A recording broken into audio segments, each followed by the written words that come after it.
সচিবালয়ের সমসাময়িক বিষয়ে সাংবাদিকদের সাথে কথা বলছেন তথ্য এবং সম্প্রচার প্রতিমন্ত্রী মোহাম্মদ আলী আরাফাত। আমরা সরাসরি সেখানে চলে যাচ্ছি।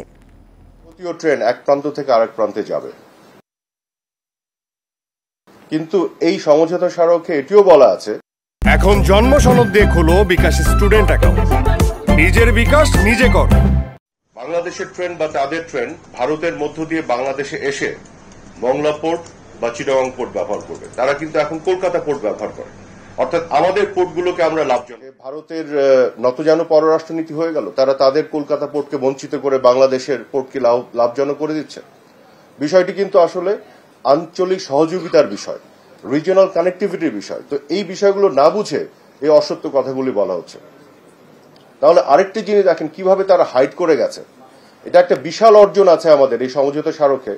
আপনারা দেখবেন যে নেপাল থেকে ভারতের মধ্য দিয়ে ভারতের যে গ্রিড লাইন, সেই গ্রিডের ট্রান্সমিশন লাইন দিয়ে আমরা নেপাল থেকে 40 মেগাওয়াট বিদ্যুৎ আমদানি করব, এবং যখন আমাদের শীত মৌসুমে বিদ্যুতের চাহিদা দেশে কম থাকবে, অতিরিক্ত প্রডিউস করতে পারবো, আমরা রফতানিও করতে পারবো। তাহলে কি আপনি বলবেন যে ভারতের বুক চিরে বাংলাদেশ নেপাল থেকে বিদ্যুৎ আনবে এবং বিদ্যুৎ রফতানি করবে? এখানে তো পুরোটাই আমরা লাভবান হব। কাজে এই যে সমঝোতা স্মারকের এই বিষয়গুলো একেবারে উল্লেখ না করে, সমঝোতা স্মারকের পুরো বিষয়টি যে একটা উইন উইন, দুই দেশের জন্য যে লাভজনক, এই বিষয়টি উল্লেখ না করে খণ্ডিতভাবে তারা অপপ্রচারের স্বার্থে এই মিথ্যাচার করছে, গোলামী চুক্তি বলছে, নতজানু পররাষ্ট্রনীতি বলছে। এবং আরেকটি বিষয় আপনারা খেয়াল করে দেখেছেন যে মির্জা ফখরুল ইসলাম আলমগীর এই কথা বলেছেন, এবং অনেক অপপ্রচারকারী এটি বলছে যে আমাদের নাকি নিরাপত্তার ঝুঁকির মধ্যে পড়ে যাব আমরা। কিভাবে? যে ভারত যে ট্রেন নিয়ে যাবে বাংলাদেশের ভিতর দিয়ে, সেখানে তারা আর্মি এবং মিলিটারি সামরিক অস্ত্রশস্ত্র নিয়ে যেতে পারে, তাতে জিও পলিটিক্যাল একটা ক্রাইসিস তৈরি হতে পারে। অথচ আপনাদেরকে আমি আজকে দেখাই যে এই সমঝোতা স্মারকেই 3 নম্বর পয়েন্টে পরিষ্কার বলা আছে, 3 নম্বর পয়েন্টে, এটা আপনাকে দিয়ে দিব। এখানে কি বলা আছে? এখানে বলা আছে যে গুডস উইদাউট রেড ট্রাফিক, মানে রেড ট্রাফিকের সংজ্ঞা দেওয়া আছে, dangerous and offensive goods including arms, ammunitions and explosives. অর্থাৎ আর্মস, অ্যামিউনেশন অ্যান্ড এক্সপ্লোসিভস এগুলো নেওয়া যাবে না, এই সমঝোতা স্মারকেই পরিষ্কারভাবে বলা আছে। তাহলে এটা কোথায় পেলেন তারা? কল্পিতভাবে একটা উস্কানিমূলক একটা পরিবেশ তৈরি করছেন যেখান থেকে আর্মস নিয়ে যাবে। সমঝোতা স্মারকে তো এটা নিষেধ করা আছে। আরেকটি জিনিস আপনাদের বলি, এই সমঝোতা স্মারকে 4 নম্বর ধারায় বলা আছে, সুস্পষ্টভাবে বলছে কি, the movement of the goods and people within Bangladesh and India shall be subject to the relevant national laws, regulations and administrative provisions. অর্থাৎ ভারতের ট্রেন বাংলাদেশের ভিতরে ঢুকে পড়লেই এটা বাংলাদেশের আইনের মধ্যে অপারেটেড হতে হবে। একইভাবে বাংলাদেশের ট্রেন যখন ভারতের ভিতরে ঢুকে নেপাল বা ভুটানে যাবে, সেটা ভারতের আইনের মধ্যে অপারেটেড হবে। অর্থাৎ আমরা কিন্তু আমাদের আইনের মধ্যে এটাকে অপারেশনের বাইরে যাওয়ার কোনো সুযোগ নেই। কাজে এটা টোটালি বাংলাদেশের মানুষকে বিভ্রান্ত করার জন্য, উস্কানি দেওয়ার জন্য এই কল্পিত একটা রূপকথার গল্প তারা তৈরি করেছে, যেটা আমাদের নিরাপত্তা ঝুঁকিতে ফেলবে। গোটা বিশ্ব আজকে এগিয়ে যাচ্ছে রিজিওনাল কানেক্টিভিটির মাধ্যমে। আপনারা দেখেছেন ব্রেক্সিটের ফলে আজকে যুক্তরাজ্য অর্থাৎ ব্রিটেন কি ধরনের বিপদে পড়েছে, আলাদা হয়েছে। গোটা বিশ্ব যে আধুনিক চিন্তা করছে, কানেক্টিভিটির মধ্যে আসতে যাচ্ছে। আমরা কিন্তু এটা এককভাবে ভারতকে দেইনি যে ভারত শুধু ট্রেন নিয়ে চলে যাবে। আমরাও ভারতের উপর দিয়ে নেপাল ভুটানে যাব, নেপাল ভুটানও ভারতের উপর দিয়ে বাংলাদেশে এসে আমাদের পোর্ট ব্যবহার করবে, আমাদের পোর্টগুলি লাভজনক হবে। আমরা নেপাল থেকে, ভুটান থেকে আমরা ভারতের ট্রান্সমিশন লাইন দিয়ে আমরা বিদ্যুৎ আমদানি করে বাংলাদেশে নিয়ে আসবো। এটা একটা ওভারঅল কানেক্টিভিটি আঞ্চলিক যোগাযোগের মধ্যে নিয়ে আসা হয়েছে, যাতে করে বাংলাদেশের দীর্ঘমেয়াদে বাংলাদেশের জনগণের লাভ হয়। সেইটিকে কিভাবে তারা বিকৃতভাবে উপস্থাপন করছে। এবং দেখেন, শুধু এইটি না, আমি আরো কতগুলো জিনিস এখানে উল্লেখ করতে চাই। মাননীয় প্রধানমন্ত্রী শেখ হাসিনার আরো কতগুলো যে অর্জন আছে ভারতের সাথে দ্বিপাক্ষিক সম্পর্কের ক্ষেত্রে, সেটাও বলি। এই যে সমুদ্র সীমা, এটা কে জয় করেছেন? বঙ্গবন্ধু কন্যা শেখ হাসিনা। বিএনপি জামাত ক্ষমতায় ছিল, কখনো তো উদ্যোগও নেয়নি। ভারতের সাথে এইটা মিয়ানমারের সাথে জয় করেছেন থার্ড পার্টিতে যে, এবং শুধু জয় করে দখলে নেননি, উনি এটা সুরক্ষার জন্য সাবমেরিন কিনে এনেছেন। এবং খেয়াল করে দেখুন কোথা থেকে এনেছেন, চাইনিজ সাবমেরিন এনেছেন। আপনারা জানেন যে ভারতের সাথে চায়নার দ্বিপাক্ষিক কিছু টেনশন আছে, তারপরও জননেত্রী শেখ হাসিনা কিন্তু এখানে কম্প্রোমাইজ করেননি। তো এটা কি নতজানু পররাষ্ট্রনীতি বলে এটাকে? আর কিভাবে নতজানু পররাষ্ট্রনীতির সংজ্ঞা আপনি সংজ্ঞায়িত করবেন?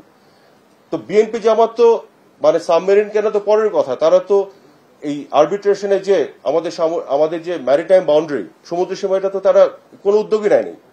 তারপর আপনি আসেন মাননীয় প্রধানমন্ত্রীর নেতৃত্বে গত 15 বছরে ল্যান্ড বাউন্ডারি এগ্রিমেন্ট করেছি ভারতের সাথে, আমরা আমাদের স্থল সীমার বিরোধ নিষ্পত্তি করেছি এবং এই নিষ্পত্তির ফলে একটি কথা অনেকে বলে না, আমাদের যে আয়তন বাংলাদেশে সেখানে 10,500 একর জমি যুক্ত হয়েছে, আমরা লাভবান হয়েছি। এটাকে নতজানু পররাষ্ট্রনীতি বলে? 47 সাল থেকে এই সমস্যায় গিয়েছিল। বাংলাদেশের পুরো আমলে বিএনপি তো কতবার ক্ষমতায় ছিল, কোন উদ্যোগ তারা নিয়েছিল? নিষ্পত্তি করতে পেরেছে? বঙ্গবন্ধু কন্যা শুধু নিষ্পত্তি করেননি, বাংলাদেশকে লাভবান করেছেন। ল্যান্ড বাউন্ডারি এগ্রিমেন্ট ছাড়া আমি যদি এভাবে বলি, আপনারা হয়তো অনেকেই জানেন যে ভারতের মাটিতে ভারতের গ্যাস ব্যবহার করে ভারতে উৎপাদিত বিদ্যুৎ, ভারতের মাটিতে ভারতের গ্যাস ব্যবহার করে ভারতে উৎপাদিত বিদ্যুৎ ত্রিপুরার পালাটানা প্রজেক্ট থেকে সবচেয়ে কম দামে আমরা বাংলাদেশে নিয়ে আসি। একটু খোঁজ করে দেখেন, বাংলাদেশে যে বিদ্যুৎ উৎপাদন করতে যে কস্ট পড়ে ডিজেলে, ফার্নেস অয়েলে বা অন্যান্য জ্বালানিতে, তার চেয়ে কম দামে কিন্তু আমরা বিদ্যুৎটা ওখান থেকে আনি, কারণ ওটা গ্যাস ভিত্তিক এবং ত্রিপুরাতে যে গ্যাস আছে সেই গ্যাসের চাহিদা কম নর্থ ইস্টে। তো আমরা কিন্তু ঠিকই বাংলাদেশের মানুষকে লাভবান করার জন্য বঙ্গবন্ধু কন্যা ভারত থেকে এটা এনেছেন। এই কথাগুলো তারা বলে না। গঙ্গার পানি চুক্তি কে করেছে? বেগম খালেদা জিয়া তো ভুলেই গেছিলেন এই কথা তুলতে। শেখ হাসিনাই তো গঙ্গার পানি চুক্তি করেছেন 30 বছরের জন্য। তো শেখ হাসিনাই আজকে নতজানু পররাষ্ট্রনীতি দেখাচ্ছেন। তারপরে দেখেন, ইভেন তিস্তার কথাও যদি বলি, তিস্তা আমরা এখন পর্যন্ত চুক্তিটা হয়নি, কিন্তু এই তিস্তার কথা নিয়ে এত আলোচনা কেন? কারণ শেখ হাসিনা তিস্তার জন্য ভারতকে বলেছে আমরা নেগোশিয়েট করছি, আমরা তুলেছি। বিএনপি আমলে আপনাদের কি মনে পড়ে একবারও তারা তিস্তার কথা কোনো ফোরামে তুলেছিল? ওরা তো কথাই তুলে নেই, তিস্তা নিয়ে তো কোনো বার্গেনিংয়ে যায়নি। আজকে আমরা তো তুলেছি, আমাদের 10টা অ্যাচিভমেন্ট আছে, 2টো হয়তো এখনো আমরা অ্যাচিভ করতে পারিনি, কিন্তু এটা যদি হয় শেখ হাসিনা হাত ধরে হবে। বিএনপি ক্ষমতায় যখন ছিল কখনো এই কথা তোলেনি, আগামী দিনও তুলবে না। ওরা শুধু আওয়ামী লীগের ব্যর্থতাগুলো তুলে ধরার চেষ্টা করে এবং বিকৃতভাবে, অসত্য এবং মিথ্যাচারের মাধ্যমে।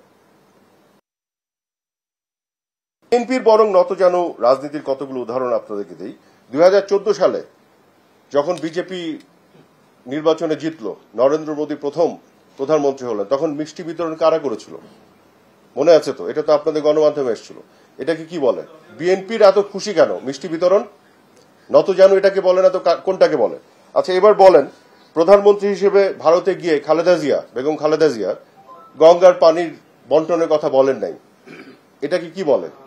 বলিষ্ঠ পররাষ্ট্রনীতি নাকি নতজানু? তারপরে বলেন যে বিএনপি সরকারে থাকাকালীন সময় তিস্তার কথা কেন বলে নাই? কোন ডকুমেন্ট দেখাতে পারবেন, রিটেন কোন মিটিং মিনিটস, যে একবারের জন্য তারা তিস্তার কথা তুলেছিল? আনা তো দূরের কথা। তো যে তুলেই না, সে আজকে সমালোচনা করে কোন মুখে? আর আমরা তো এটাও জানি, ভারতকে গ্যাস দেওয়ার মুচলেকা দিয়ে তারপর 2001 সালে তারা কিভাবে ক্ষমতায় এসছে, এটাও আমরা জানি। এখন আমি বিএনপিকে কতগুলো কথা বলতে চাই। আমি বলতে চাই যে বিএনপি আপনাদের চিন্তা নতজানু বলে আপনার আঞ্চলিক যোগাযোগ তথা রিজিওনাল কানেক্টিভিটি তার বিরোধিতা করেন। এই জন্য আমরা যখন submarine cable free of cost পাচ্ছিলাম, আপনারা এটা নেন নাই, বাংলাদেশের মানুষকে শত হাজার কোটি টাকার ক্ষতির সম্মুখীন করেছেন। মিয়ানমার যখন আমাদের বাংলাদেশের উপর দিয়ে ভারতে গ্যাস রফতানি করতে চেয়েছিল, সেটিকেও আপনারা করতে দেন নাই। এটি করলে কিন্তু বাংলাদেশের মানুষ স্বল্প মূল্যে গ্যাস পেত এই চুক্তির আওতায়। আজকে এই গ্যাস পুরোটাই কিন্তু চায়না নিয়ে চলে যায়, অথচ বাংলাদেশের মানুষকে বঞ্চিত করা হয়েছে। শুধু তাই না, আপনাদের যে মানে সততার যে মানদণ্ড, সেটিও নতজানু, এবং এতটাই নতজানু যে আপনার মানুষকে বিকৃতভাবে তথ্য উপস্থাপন করে, খণ্ডিতভাবে উপস্থাপন করে মানুষকে ধোঁকা দেন, বিভ্রান্ত করেন। এবং দুঃখজনক হচ্ছে আপনাদের মানে এটাকে আমি জানি না কিভাবে ব্যাখ্যা করব, এটা আমার মানে অদ্ভুত লাগে, যে বিষয়গুলি আপনারা কখনো চিন্তাও করেন নাই, তোলেন নাই, সেগুলোতে আওয়ামী লীগের একটির পর একটি অর্জন আছে, অথচ আপনার নির্লজ্জের মতন সেগুলো সমালোচনা করেন। আপনাদের তো ব্যক্তিত্ব নতজানু। ন্যূনতম লজ্জা শরম থাকলে এগুলো নিয়ে কথা না বলে ভবিষ্যতে কি করবেন সেই বিষয়গুলো জাতিকে বলতেন। ধন্যবাদ আপনাদের।